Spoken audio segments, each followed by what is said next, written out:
Hi, my name is Scott Cochran, and I want to thank you for joining us today in the first of our how-to series on how to make every meeting matter. If you're part of an organization or a team, meetings are going to be a part of your life. And like most of us, we've been in our share of bad meetings. And if we haven't been in a bad meeting, we've definitely been in a meeting where there's opportunities for improvement. This how-to series is going to focus on how to make every meeting matter. And the goal is to provide you with a few tips and tricks that'll make your meetings more productive and more effective.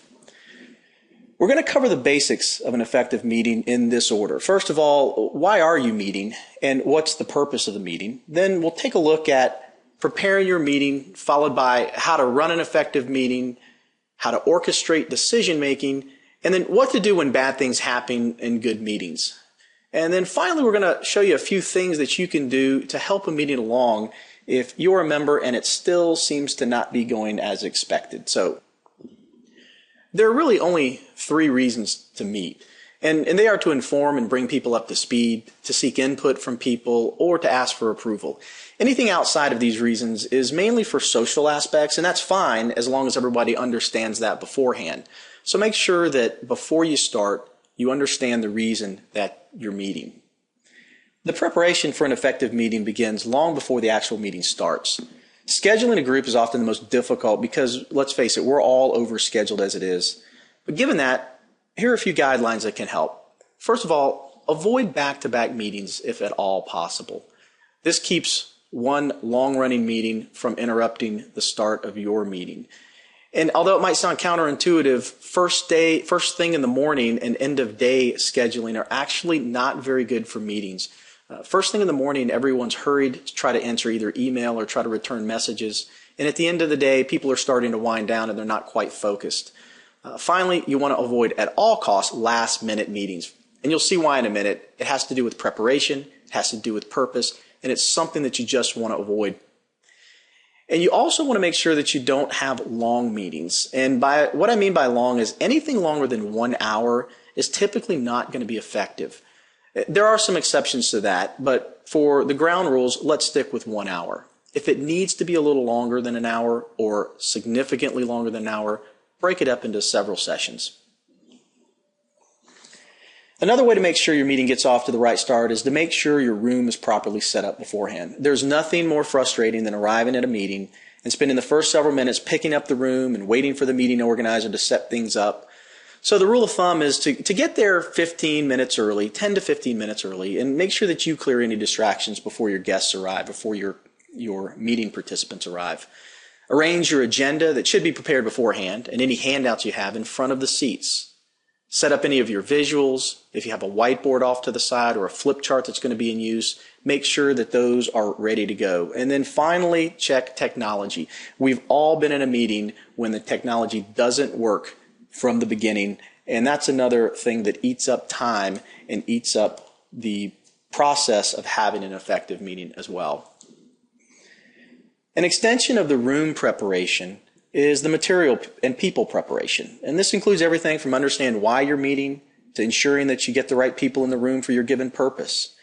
And then there's a question of start time and end time. It should be straightforward, but it's something that most meetings get wrong. So let's take a look at these one by one. Before you have a meeting, you need to be clear about your purpose. And this goes back to what you're trying to accomplish. Are you informing people? Are you seeking input? Asking for approval? Is there urgency to your meeting, or is it just a regular routine? Knowing this and communicating these purposes to the participants is critical. And closely related to that is setting clear objectives. Too often, objectives or purpose of a meeting are unclear, and that leads to inaction. And the end result is another meeting wasted, at least in the minds of your participants. And that's going to come into play the next time you call the group together. And finally, I've been at a lot of meetings that happened just so information can be conveyed or distributed. And I end up thinking, I don't know why we had this meeting. I could have just gotten this in an email. So what we've created is a meeting saver email alert. And this is a way to make people understand that you've just saved them a meeting time, but you still have very important information to distribute. So what I do is I put in the subject line of a meeting saver email alert, so that the recipients understand that this is important.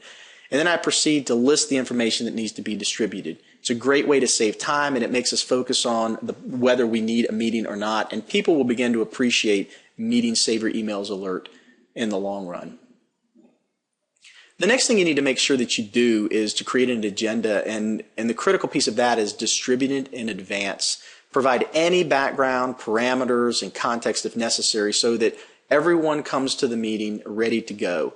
And use the agenda to assign roles and clarify what you expect of each person and what they need to contribute along the way. You need to make sure that you invite the right people and the right number of people to your meeting. And that's purpose dependent, and it also depends on whether you're conveying information or you're looking for interaction. If you're just conveying information, the size of the group doesn't matter. You can have an auditorium full of people and it's one-way communication. But if you're looking for interaction, you need to keep your groups to about 8 to 10 people, especially if you're looking for a decision process. Any larger than that, and it starts to hamper and bog down in input and details, you can have information meetings prior to a meeting that's decision-based or that's for further input, but always make sure you get the right people, the decision makers, and the right number of people given your purpose. You know, the biggest source of irritation, whether someone says so or not, is starting and ending a meeting on time. My rule of thumb is don't wait on stragglers, even if it's your boss, and you need to communicate why. Everyone is important, their time is important, and if you are known to start and end a meeting on time, you'll have much more engagement and you'll actually have more people coming on time because they realize that you do not wait on stragglers. There are things you can do during and after the meeting that contributes to the effectiveness of it. Number one is you really need to set ground rules, and you need to make sure that you open appropriately. Clarify your action steps and responsibilities of each person. And finally, follow up and follow through is absolutely critical to having an effective meeting in the long run. Now, let's take a look at these individually. With respect to ground rules, there are no specific guidelines for ground rules, but you need to understand what's expected. For example, one person talks at a time. You can set limits on contributions. Make sure that you appoint a scribe in under all circumstances. And you can also have a system that ensures everyone's input, such as telling the individuals that you're going to call on them for their opinion. And that setting of ground rules helps everybody to understand how the meeting's going to be run. It's also critical that you open appropriately. And go back to your purpose. Why are you meeting? And here's an example that incorporates all 3 reasons to meet that may provide a little guidance. I want to bring you up to speed on 2 items. I need input on 1 item, and finally, I'd like to seek your approval on these outstanding issues. By framing the meeting up front, it gets the attention of all the participants and makes sure you stay on track. So, construct an open that's absolutely appropriate to what you are trying to accomplish.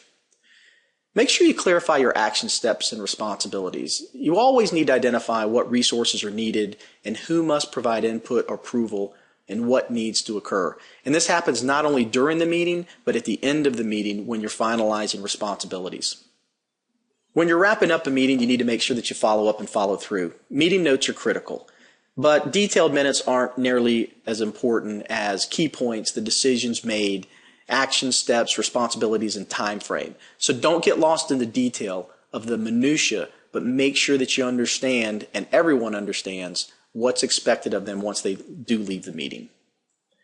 Decision making happens in a couple of different ways, and there are 3 common ways that you'll experience in a meeting. It's either majority vote, everyone raise their hand and let's decide, group consensus, or leader's choice. The important thing here to understand is there may be one stated method of orchestrating a decision, and then the reality might be that the decision's made another way. That happens most often with leader's choice, where the leader's asking for your input, not necessarily your vote or consensus, and then that person will make the decision on their own. And that's okay. You just need to understand as a meeting participant, or if you're leading a meeting, how those decisions are going to happen. If you don't, that will lead to confusion after the fact. So be clear about how the decision is going to be orchestrated. And I would actually set this up in the ground rules in the beginning. And we've all been in bad meetings, or in good meetings, when bad things happen. Someone comes in late, an interrupter or a windbag takes control. And there are some things that you can do as a meeting leader to lessen the impact of these or to eliminate them altogether. First of all, we go back to beginning and ending on time.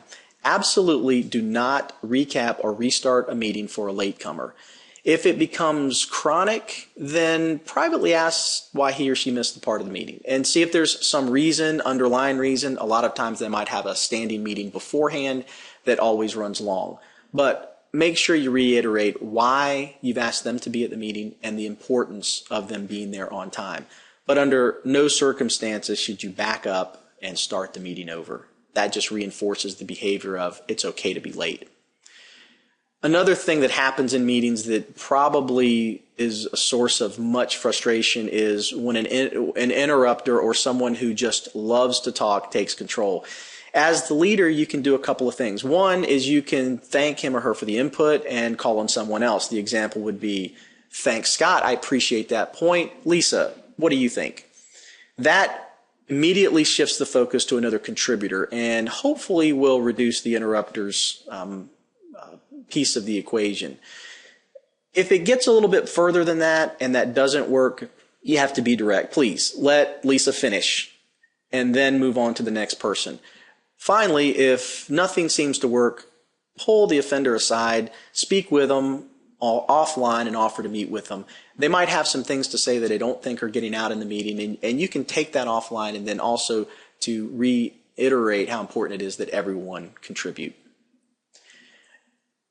How to help when you've found yourself in a meeting and struggling with a couple of things, whether it's an idea, whether you disagree, whether you're confused. And this is also helpful when you sense that other people are in the same boat.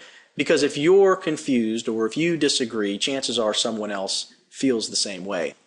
When you have an idea and you want to interject it into a meeting, there's a couple of different techniques you can use. Often it's hard to get your thoughts across, but these three phrases might help. One, have we thought about X? You're not dictating that something be thrown on the table, but you're just asking for others to think about an idea. Did anyone mention another soft way to put it in? And finally, another option we may want to consider, either revisiting or we may want to consider in the first place, is another phrase and a technique to help you bring others into the conversation. And again, by phrasing it this way, you're inviting others to participate versus a one-person interjection that says, here's an idea I have. Inviting conversation in these situations is absolutely critical, and it'll help get a meeting back on track or help expose some other ideas that weren't quite introduced in the first place. When you disagree, there's a couple of different angles you can take. You can be blunt, cagey, or provocative, and it depends on your style. Very blunt is, my experience has been quite different. I respectfully disagree. Some people aren't comfortable with that, and it's very, very acceptable to just play devil's advocate. I want to play devil's advocate. What if we, and then throw your idea out there? That disarms people. And you can always pull something out from left field. And the provocative approach is, I want to throw you a curveball. What do you think about each of these ways is a different style to throw in a disagreeing attitude or a disagreeing point.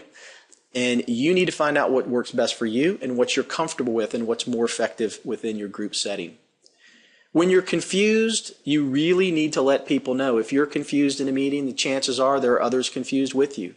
Common easy steps and phrases to get your confusion out in the open is, hey, forgive me if I'm behind the eight ball, but I'm a little confused. Just straight honesty. I'm not sure I'm following you. I'm sorry if this is totally obvious to everyone, but in fact, that's one of the ways I feel actually in most meetings. It looks like everyone's nodding their head in agreement or understanding. So it's obvious to them, but I don't understand things. Once that's out in the open, or once that phrase is thrown out there, I'm sorry if this is obvious to everyone, but I don't understand, you'd be surprised at how many other people join on your side and say, you know what, I don't quite understand as well. So these are ways to help a meeting along, whether you've got an idea, whether you disagree, or whether you're confused. Great meetings take a lot of work, and that's why there are so few of them. We all want to contribute to meetings. We all want to make sure that they're effective, and we all want to gain something out of them to move our organization forward. And I hope these few tips and tricks have given you a basis for your next meeting. And finally, I would like to leave you with this meeting guide. It can be downloaded from www.wofford.edu/center/meetings. how-to. And it provides the basic outlines and guidelines for an effective meeting. You can use it to keep your meeting on track. I suggest that you distribute it before your meeting starts, and hopefully it helps you with your meeting productivity. Thank you for joining us on this presentation for how to run an effective meeting. It's the first in a series of how-to videos that we're going to produce here in the Center for Professional Excellence. We hope you take the time to come back, visit us again, and we also welcome your suggestions on other topics you'd like to see. Thank you.